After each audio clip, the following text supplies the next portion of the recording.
Bomb blastings ఉగ్రవాదులు నరమేధం సృష్టించారు. అభంశుభం తెలియని అమాయకులను పొట్టన పెట్టుకున్నారు. 2 చోట్ల బాంబులు పేల్చి రక్తాన్ని ఏరులై పారించారు. బాంబు పేలుళ్లలో 100కు పైగా ప్రజలు గాయపడ్డారు. కమల ఆసుపత్రిలో చికిత్స పొందుతున్న ఓ క్షితగాత్రుడితో మా ప్రతినిధి నరేందర్ ఫేస్ టు ఫేస్.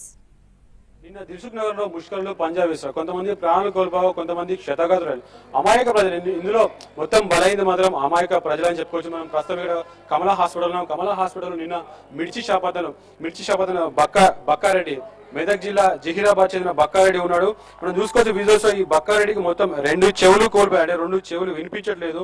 నిన్న పేలుడు ధాటికి ఇతను 2 చెవులు కోల్పోయాయని చెప్పుకోవచ్చు.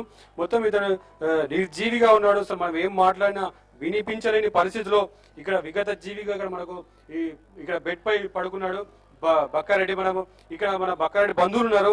బక్కారెడ్డి అక్క మనతో ఉన్నాడు. 30కి న్యూస్ చూసేసరికి వేరే వాళ్ళు ఫోన్ చేసి ఒకసారి టీవీ చూడండి అని చెప్తే టీవీ చూస్తే ఘోర ప్రమాదం, బాంబులు వేలినాయి అనగానే దిల్సుఖ్ నగర్ బస్ స్టాప్ దగ్గర ఎదురుగానే అనగానే మా తమ్ముడు కూడా అందులోనే ఉంటాడు కదా అని తమ్మునికి ఫోన్ చేస్తే స్విచ్ ఆఫ్ అని వస్తుంది. ఏ ఫోన్ కూడా పనిచేయడం పోయేసరికి ఇక సడన్ గా అప్పుడే మేము బయలుదేరినాం. జరాబాద్కి వెళ్ళి నేను, మా ఆయన, మా అమ్మ అందరు ముగ్గురం బయలుదేరితే ఇబ్లివన్ బస్ స్టాండ్ కాడికి వచ్చేసరికి మాకు ఇక్కడ బస్సులు ఏవి దొరకలేవు.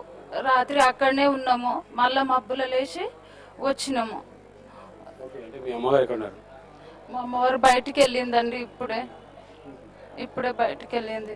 తమ్ముడు 2 చెవులు కోల్పోయారని మీకు ఎప్పుడు తెలిసింది అసలు ఈ ఇన్ఫర్మేషన్? డాక్టర్లు చెప్తే గానీ తెలియలేదు.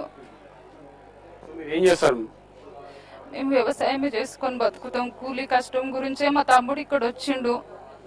మా నాన్న చిన్నప్పుడే చనిపోయిండు. ఏదో చేసుకొని బతికే వాళ్ళము. ఇట్లా ఈ ఘోరానికి భరించలేకపోతున్నా. ఎంతమంది తమ్ముడు అన్నలు ఎంతమంది? ఒకటే తమ్ముడు, 2 అక్క చెల్లెళ్ళము.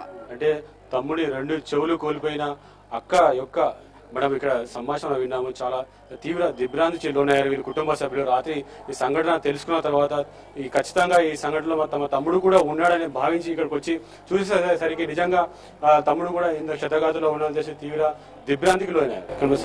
రవీంద్ర కలిసి నరేంద్ర టీవీ 5 హైదరాబాద్.